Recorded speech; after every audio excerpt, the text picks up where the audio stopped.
Welcome to the latest edition of the Mind-Gut Conversation. Today, I have the pleasure to talk to Dr. Jack Gilbert from the University of Chicago, one of the leading authorities in the microbiome science field and co-author of a recently published very interesting book called Dirt is Good: The Advantage of Germs for Your Child's Developing Immune System.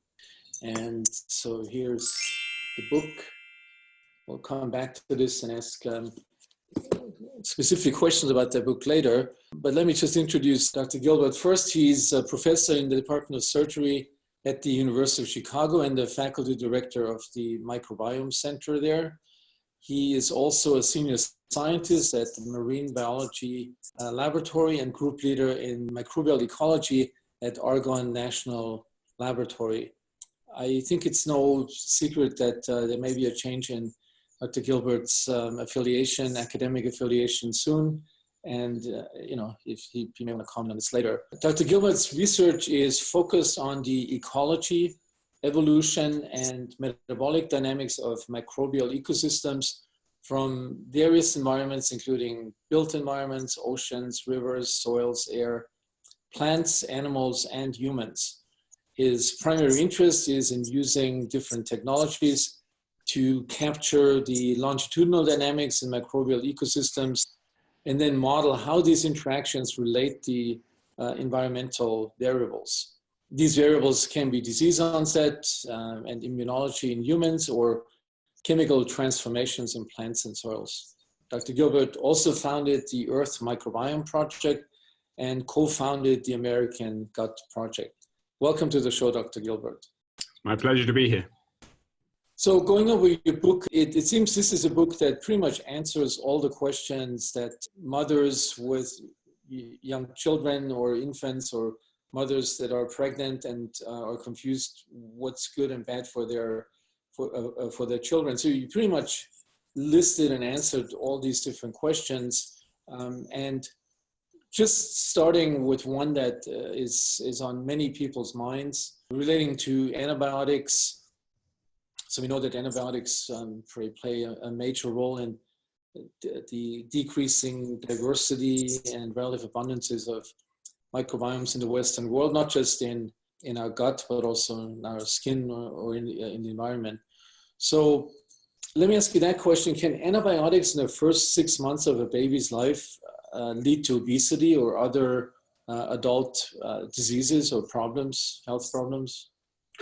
Well, as a scientist, I always find it difficult to answer those questions with certainty, right? So, so exposure to antibiotics, multiple antibiotic doses within the first 6 months of life has been statistically correlated with outcomes such as obesity and diabetes and various other cardiometabolic outcomes. So, yeah, there is an association, right? Something about that disruption early on in life appears to upset the normal trajectory for the development of health and wellness. That doesn't necessarily mean that the antibiotics are causing those disorders. It just means that there's something in how the body responds, and particularly we think the microbiome in the body responds to the antibiotics, that leads to an increased probability of someone developing a disorder. And I always start by trying to make a very particular discernment between possibility and probability, right? Everything's possible. It's possible that all of my molecules could shift in one direction suddenly and I could materialize over there. That's a possibility. It's highly, highly improbable, just the same as it's highly improbable I could win the lottery, but it's possible, right? And diseases are the same way. Lots of things are possible, but the probability of getting a disease can be altered by how you interact with the world, by what kind of things you eat, by your drug usage, by who your mother and father were, right, where you were brought up. And it's my job to really understand those probabilities. And in the book, try and relate what those probabilities mean for people when they have to make rapid and snap decisions about how to raise their children. Now, I'm a father as well, right? So I wanted to be able to translate my ability to make an informed decision about things I have to do for my child I wanted to be able to do that same informed decision and provide people with the ability to answer those questions themselves. Do you think, I mean, obviously a very wise answer as a scientist, but often, you know, patients or consumers want to have more concrete, specific answers. So it's kind of shocking when you look at the numbers of doses of antibiotics that that infants before the age of 2 and before the age of 10 receive, and even the antibiotics that mothers receive during delivery in many settings. I mean, do you think there's something for the lay person or for the person on the receiving end to do something about it? I mean, should women tell their pediatricians they don't want to use antibiotics when there's should they refuse to get antibiotics during delivery? I think there's room for an open and engaged discussion about that, right? Now, it's one of the most frightening experiences being a first-time parent in that delivery room. And so you have a tendency to fall back immediately upon the expertise of the people around you. Anecdotally, you know, in our experience, when my first son was born, he was born meconium, right? So he pooped in the vaginal tract on the way out, right? And so there's a possibility he could have inhaled some of that meconium. And the zeitgeist of the day said that if he inhaled some of that meconium into his lung, it could cause an infection, right? Because the understanding is if you inhale poop, it ain't good, right? into your lung. The problem is the meconium is pretty sterile in the baby, and therefore the probability that a child could get an infection by inhaling their own meconium was very, very low. And at the time, we didn't know that. We hadn't even conceived of that being a problem. And so when my eldest, Dylan was born, the doctor said we have to give him an antibiotic, a prophylactic antibiotic, right, to prevent him getting an infection in his lung. And so we just went along with it. We went, sure, absolutely, yeah. Do whatever you can to save my child, right? After the event, I went and read up on the literature, and then, you know, about 6 months after my son was born, a study was published which suggested that there was absolutely no indication that antibiotic dosage for meconium babies had any effect at all on whether the child got an infection. So it was next to useless. Now, the paradigm is, okay, but antibiotics don't hurt you, so what's the problem, right? You know, even if it doesn't hurt you, so you just take them anyway because, you know, you're in trouble, you have a possibility of trouble, even if the probability of something going wrong is very low. Well, obviously now, and we just talked about this, right? We're finding out that antibiotics may actually have an increased probability of causing a problem. And if that's true, then we need to reevaluate that paradigm that it can't hurt, it might help. And so, yeah, and we have a section in the book that details this, a list of questions you should ask your doctor when they suggest taking an antibiotic. Because a lot of doctors out there are just have a knee-jerk reaction that there is a possibility of something going wrong and therefore take the antibiotic. If you provide the doctor with your own engaging understanding of this issue, if you go in there armed with a small amount of knowledge, it makes them stop and think. And if you say, look, tell me honestly, do you really think that this antibiotic dose is important? Because I'm sitting here as a parent, as a person in distress, and I want to know. Tell me honestly, right? And let's engage on that. It can take a few minutes, but that engagement is important. The doctor will then treat you with more respect in making that decision.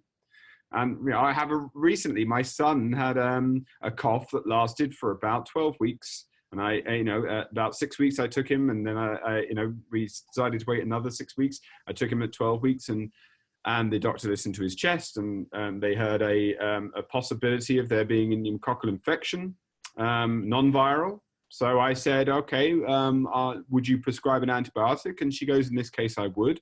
And I go, well, I've written a book which might say that that might not be a good idea. And the doctor said, well, okay, no, I'm with you on that. Let's go over what the probability is. And she used that word, probability, of this getting worse. And she goes, I think it's a significant probability this infection will get worse. Therefore, I would recommend taking this antibiotic. But I would recommend only taking it for 3 days, not the 7 days it says on the box, because there's this evidence suggesting that 3 days is enough.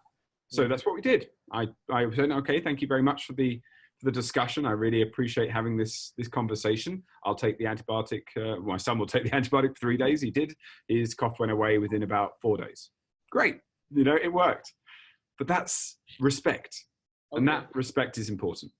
Did you give your child, after this antibiotic course, a probiotic? And do you think that's a good idea? I didn't.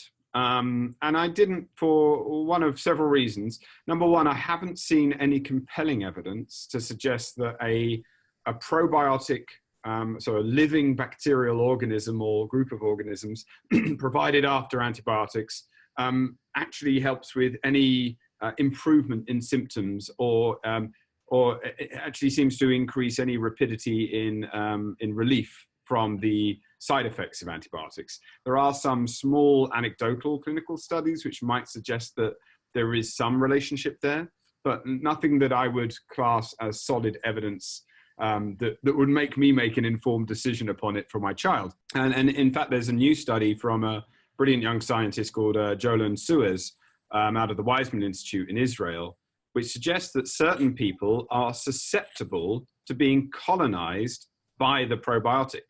Other people appear to be more resistant. In fact, when those people take an antibiotic, their probability of their gut being colonized by the probiotic they take afterwards increases dramatically. And when the probiotic takes hold inside the stomach, inside the intestine, right, it actually retards the restoration of the patient's natural microbiome. So it's akin to going in and wiping out the rainforest and planting a bunch of sorghum and then wondering why the rainforest doesn't grow back. So in those people who are susceptible to that, we think that taking a probiotic may be not necessarily detrimental to their health, but definitely not indicated for their microbial health, right? More work needs to be done to determine if that actually has a negative impact upon their human health. So we're very interested in that. But I think there's more work needs to be done to suggest that probiotics can be valuable in helping to treat the symptoms of antibiotic therapy. I mean, coming back to the title of your book, so Dirt is Good. It's kind of the opposite from what we talk about when we talk about antibiotics. We want to, kill harmful organisms. A lot of people, particularly in developed societies, think that dirt is a dangerous thing. They want to keep their kids away as much as possible from that.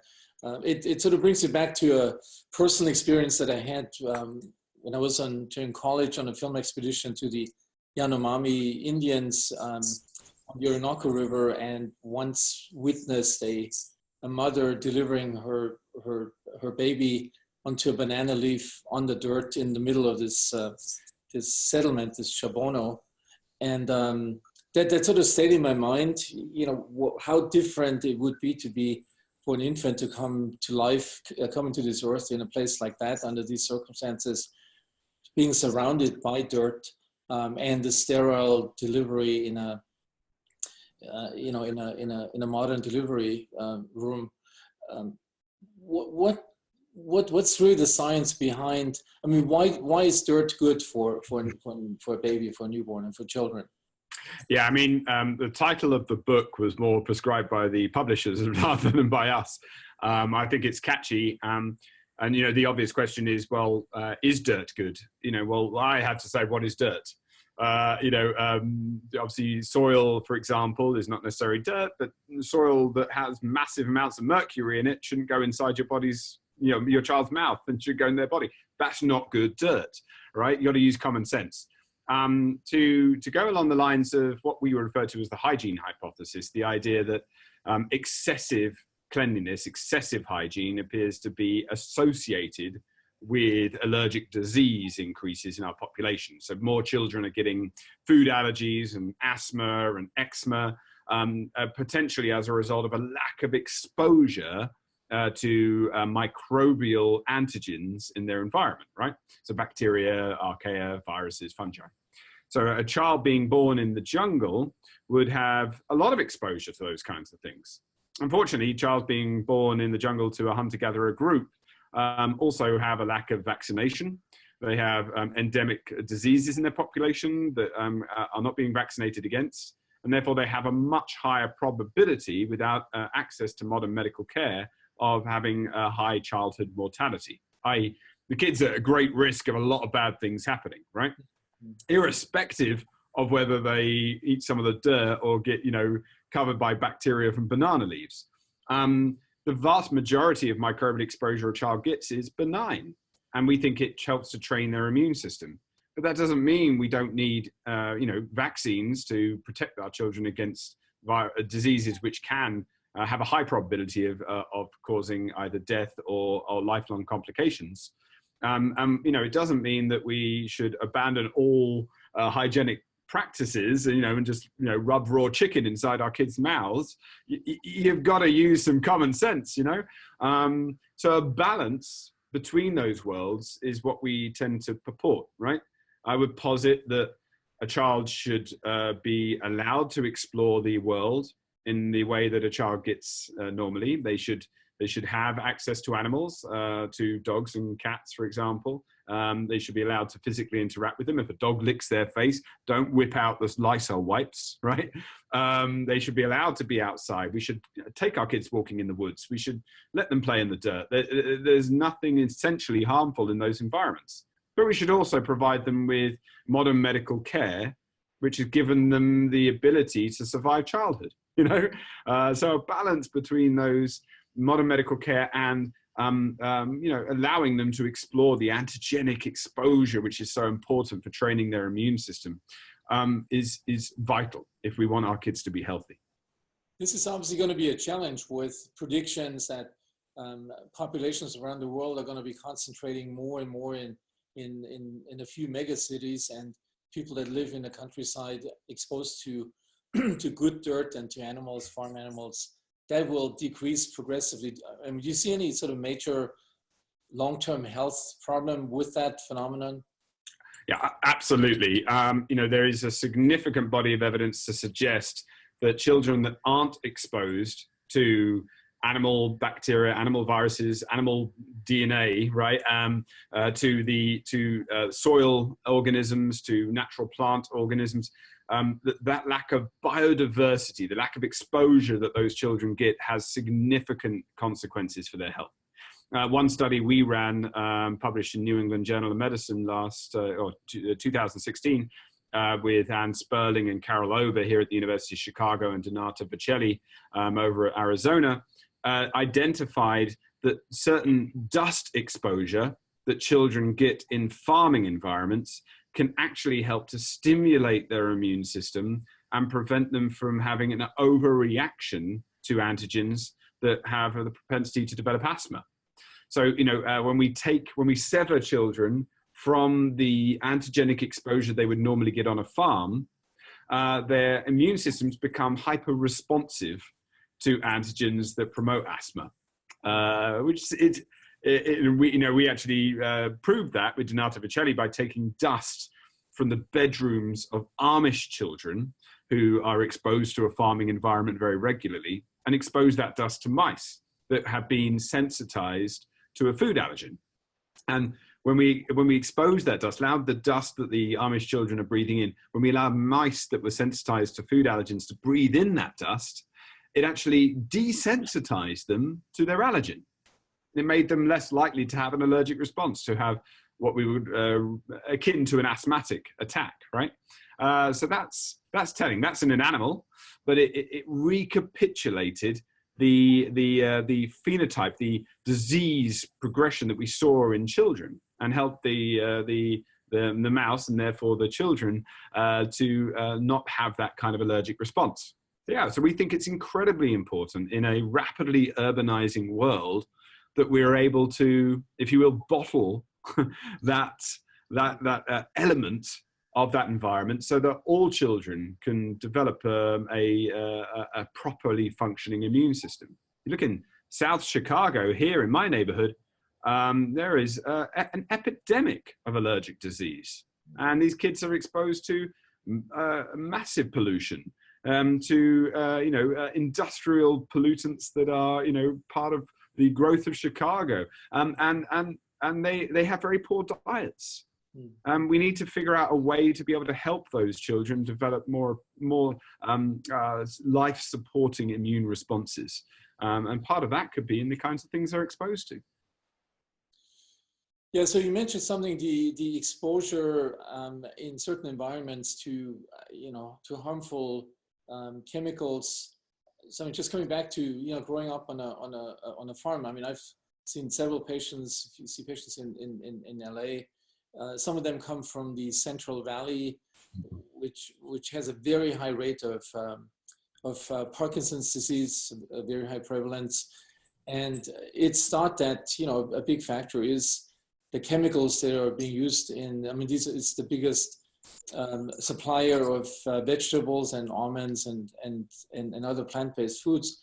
But these children are exposed. I mean, I've taken several histories, which I couldn't really believe, that dust croppers fly over these farms and spray chemicals, pesticides, that the children, when they see a dust cropper, they run inside the house and close the windows so that's the other side. It's, a healthy, natural farming environment obviously seems to be of great benefit for the development of our microbiome and health, but that's not always the case in modern agriculture. Right. So, yeah, I mean, in modern agriculture, most of the children on those farms are severed from interacting with the animals, from interacting with the soil. And it would be impractical to take urbanized communities or even modern agricultural families and to allow them to experience the exact same kind of environment as a child growing up on an Amish farm. Practicing organic practices haven't changed for 300 years. It'll be impractical, right? There's just not enough farmland to begin with. But that's the point of medicine, right? Our job is to try and figure out what the problem actually is, and then find ways to deliver the solution to a large population. And so, number one, removing toxic pollutants from our environment is absolutely key, and better regulation around the application of those toxic pollutants would be vital, not just for our health, but for the health of our soils. I mean, our food security and our ability to feed America is entirely dependent upon the health of our soils. And so the health of our soils and the health of our bodies are intrinsically linked, right? They cannot be separated. And so that's a vital thing that we need to be able to deal with. So better regulation of the pollutants and chemicals that we do use in modern agriculture, and better regulation of pollutant exposure to exhaust fumes and industrial pollution in cities is essential. We cannot undermine the health of future generations in the way we've been doing for so long. It's not fair, to be perfectly honest. Yeah, and I mean, staying with the same point, I've talked to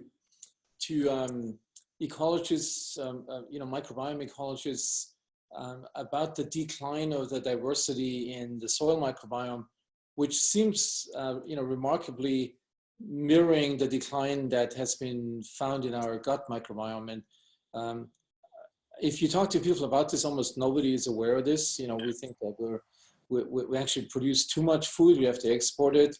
But when you think about the possibility, if this trend continues, as you say, it could have catastrophic consequences on food production. Yeah, I mean, remember the Dust Bowl? In the 30s in the Midwest area and down into Texas and Oklahoma, we had a Dust Bowl. It devastated the populations. It caused endemic respiratory diseases. It caused a massive shortage of food.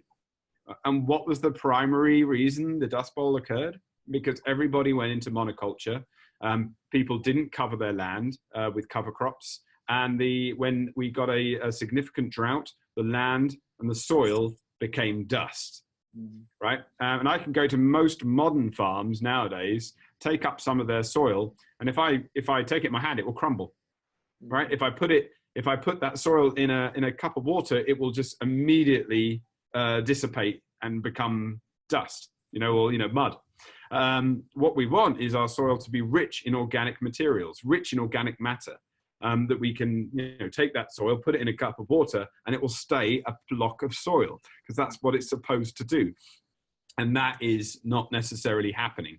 There is a big push to make it happen, and there are large organizations out there trying to do that. But yeah, we need, for the benefit of our own health, our own microbial health, we need to have healthy soils, and we need to have healthy oceans, and we need to have healthy rivers. One health, the concept that our health is intrinsically linked to that of the environments around us, is a central tenet of the vast majority of modern healthcare as we move forward into the midway through the 21st century. We need to embrace it, right? We cannot continue to ignore the relationship between our own health and the health of our environments. I mean, you mentioned the oceans. I'm not familiar really with the microbiome of the oceans, but I mean, that's clearly where the microbes originated from in the first place in evolution. I mean, what is the state of, microbial health of the oceans? It's variable. If we look at coral reefs, we see pathogens of coral reefs taking over and actually helping to exacerbate the decline of our coral reefs. We see bacteria living in the great plastic islands that are forming in the gyres of the North and South Pacific that are completely aberrant to the natural pelagic waters of the Pacific Ocean, and are particularly enriched for growing on plastic. So we are changing that environment. The oil spills and the chemical spills around our coastal areas are promoting the growth of bacteria, which are great at degrading those kinds of oils, but not necessarily great at promoting nutrients, which will promote fish production, right? So not only are you killing off the fish with the oil, but the next generation of fish ain't going to grow because the bacteria that would support them are not there anymore. So there is that combined with warming oceans and acidifying oceans, as all the carbon dioxide from the atmosphere gets sucked up and made into carbonic acid by the water, is changing the microbial universe that supports the vast majority of human life on this planet. And it's changing the stability of our climate. Because remember, bacteria in the ocean produce 50% of the oxygen that we breathe. Every other breath you take is bacterial oxygen, not oxygen from plants that you see around you, oxygen from bacteria living in the oceans. They're vital, not just to our food security in producing fish and shrimp, etc., but also to our respiratory security, enabling us to have breathable air. So if we need to take care of our soils, our lands, our lakes, our rivers, and our oceans. And if we do that, taking care of our own bodies will actually become infinitely easier, right? The problem is the political will to change our practices is difficult to manifest when we don't have enough data to support those intrinsic links.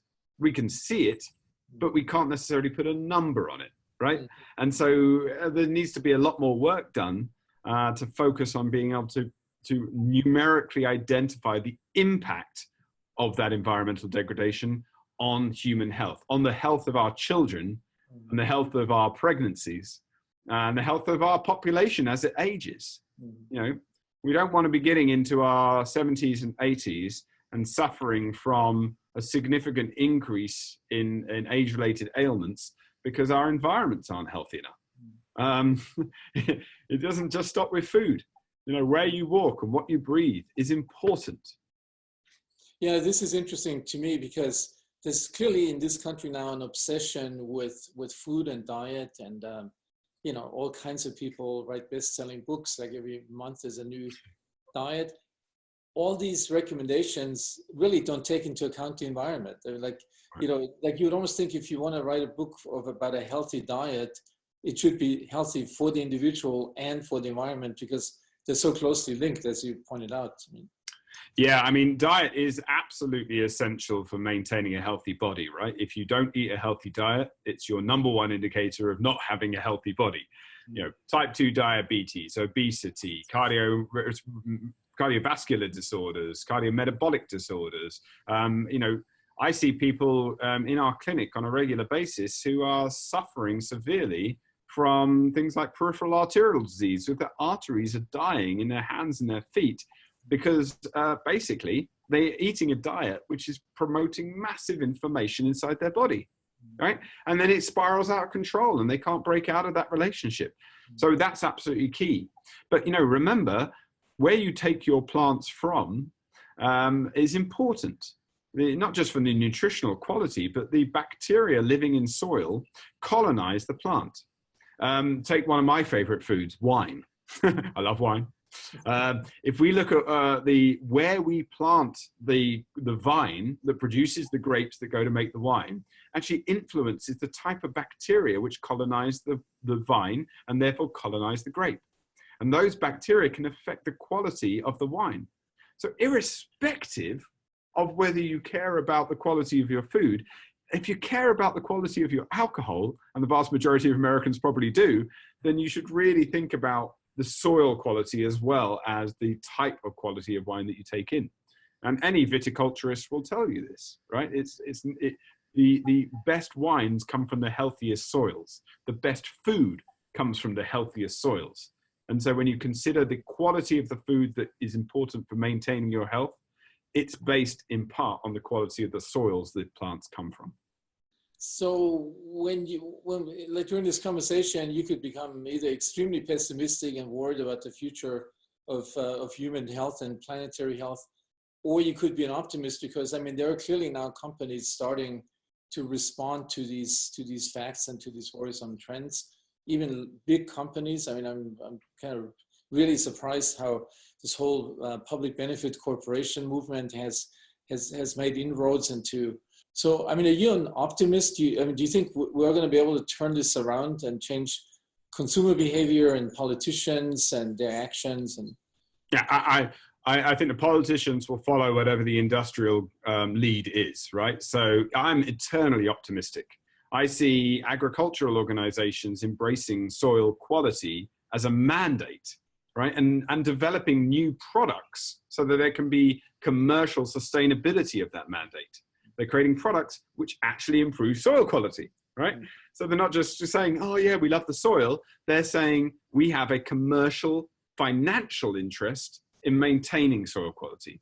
So that's essential. And then in food, yeah, great. There's an entire plethora of companies that are coming out there that are identifying ways to promote a healthy diet for an individual. Work from Eran Elanav's group in the Weizmann Institute and Eran Segal that's developing commercially relevant algorithms that can predict your ideal diet for your body based upon your microbiome in your stool, where the bacteria living there and the functions they provide your body can actually predict what types of food are good for you, and your A1C score, so your glycemic index, right? And so they can now put all of these details into an algorithm, and the algorithm tells the individual what kinds of food they should eat to prevent big spikes or troughs in their blood sugar, right? We want to keep that constant. We want to keep it as a line, not as a spiky, a horror show from your stock reports, from the stock market. We want to make sure it stays stable. And the individuality that we are embracing in that is telling of of the fact that each one of us responds differently to the world. Each one of us responds differently to diet. And so your diet, your perfect diet, may be very different from my diet. And the same goes for medicine. We're embracing personalized medicine now. Your genome, your microbiome dictates if you're going to respond or not respond to a medicine. So no longer do we have to do this this crazy, trial and error activity when a patient comes in, or we'll try that drug, we'll try that drug, we'll try that drug until one works. We can take a patient in, measure a few key biomarkers, that's something in their blood, a chemical in their serum, or something in their oral cavity, in their saliva, some bacteria in their stool, and say, yes, that patient needs this medicine to get them better faster. And that will prevent side effects. It will reduce the cost of medicine. It will have huge societal impacts. So I'm immensely positive. I want to make this world better for my children. And I really do think we have the tools to do that now. Yeah, following up on this topic of the personalization and all the commercial entities that have now come out, that offer different ways of assessing your personal profile. So I personally have no question that this will ultimately become mainstream of your regular assessment of your health and help you making decisions about what optimal diet is good for you. How does the average consumer at the moment? So I see a lot of patients coming in with these reports. Sometimes they're 50 pages long, ridiculous recommendations, allergies against any conceivable substance. But there's some obviously that seem to be much more legitimate and based on evidence. What would you recommend to the consumer today? Should they do these tests, these commercially available tests, and how should they decide which one to buy? I mean, if you have no knowledge, it's immensely difficult, right? There are companies out there that will sequence your microbiome, and they provide you with reports, and they provide you with doctors to help you interpret those reports, right? Would I use any of those reports to change my medical care or inform my medical practice? No. I'm, a well-respected international researcher on the human microbiome, and I can't use those reports to make any recommendations. So I would argue that no one else can either, unless they've got some magic up their sleeve. There are companies out there that, one of them is Day 2, and I'm on their scientific advisory board for a reason. I trust the science that underpins their conclusion. They've identified that bacteria, and we have as well, and many other researchers have, that bacteria produce chemicals which affect your blood glucose level by altering the levels of certain hormones and chemicals produced by the body, right? So it's a mechanism. There are biomarkers that you can get from the DNA of the bacteria in your stool that can be used to identify if the bacteria that produce those chemicals are there. And if you have those bacteria there, then you're going to respond this way to this particular diet. So I think that works, right? But it's a very specific indication. It says, if I have this, then I can predict this for this disease. It's not like I can sequence your microbiome and say all kinds of things about your health. So those specific evidence-based recommendations are absolutely key. So I would ask yourself, if you're a consumer, one simple question. Does the company actually provide evidence that they can help me with the condition I'm interested in? So if it's diabetes, does the company actually provide evidence, not just say, these patients said that they got better. I've got customer reports. Customer reports are not evidence that something is working. They are circumstantial, placebo-driven, majority of them, reports from individuals. They're not real. You need scientific evidence, like you would in the good old days, right, when science was trusted. Scientific evidence that the actual thing does something. And that is woefully absent from a lot of the organizations out there that are saying they can help. But that's the problem with a free market. It's also the benefit of a free market. When those companies are not able to help their customers, those companies will go under, right? They will no longer be trusted.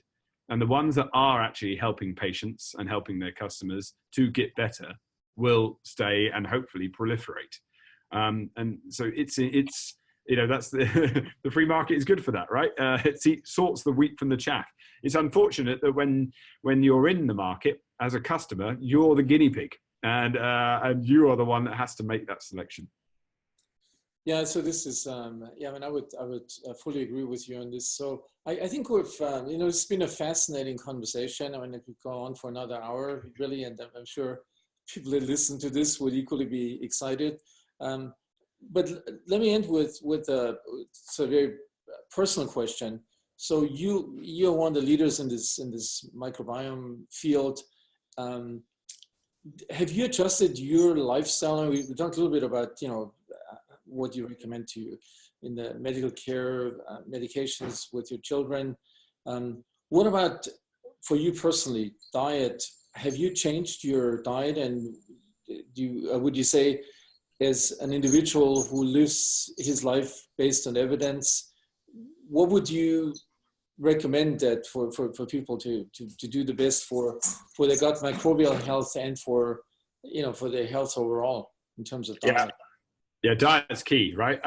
So when I moved to America, as you can tell, I'm not American, right? Not by birth. When I moved to America, in the first 3 years, I put on almost 45 pounds, and I became about 210 pounds. I was very heavy, right? Too heavy for me, and arguably too heavy for my health. And I, the portion sizes over here and the food you can get, it's delicious and it's huge, right? You get a salad, it's the size of your head. It's a massive bowl of salad. It's crazy. So I had to make decisions back in 2013 after putting on this weight about what I was going to do. And so, yeah, I did survey my microbiome. I had a look at what was happening, and then I tried different foods and saw what promoted a reduction in the inflammatory bacteria that are causing inflammation in my body, which might be promoting obesity. And lo and behold, I was able to settle on a diet which has helped me to maintain my weight at a healthy 170, 175 for the last 4 or 5 years now. So from that perspective, what is it? Well, I eat a lot of leafy greens. I eat the rainbow, eat as many colorful fruits and vegetables as I can. I try to restrict my meat intake generally, but I do like the odd steak every now and again, and I do like chicken. I will be having turkey at dinner. I'm, a car carrying like that. But I eat a lot of fish, try and eat as much omega-3 fish as I can, and I try and eat a balanced and varied diet. One of the key things that's helped me to maintain control is an increase in fiber, right? So I say if there's anything you can do, it's easy. The easiest thing is find a fiber supplement that works, and I take a fiber supplement in the morning, but also eat a healthy, varied diet on top of that. There's no magic pill. It's healthy decisions that lead to the best accuracy. And then exercise. I don't run. I despise sweating. It doesn't go with my British lifestyle, but I do walk as much as possible, and I take the stairs. I take the dogs out for a walk, as much as possible. Stay active, eat healthy.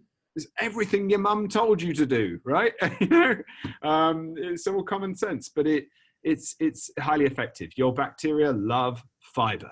Give them fiber. They will eat it, and they will help protect you with the chemicals they'll produce from their consumption. Well, thank you very much, Dr. Gilbert. Let me just show you the book again. So anybody who wants to know anything, this book is organized along the lines of many questions that you ask yourself or particularly mothers with young children ask themselves every day. So I would highly recommend to read this. And thanks for this fascinating conversation. Hopefully we can continue this sometime in the future. Thank you very much. It's been fun to be here.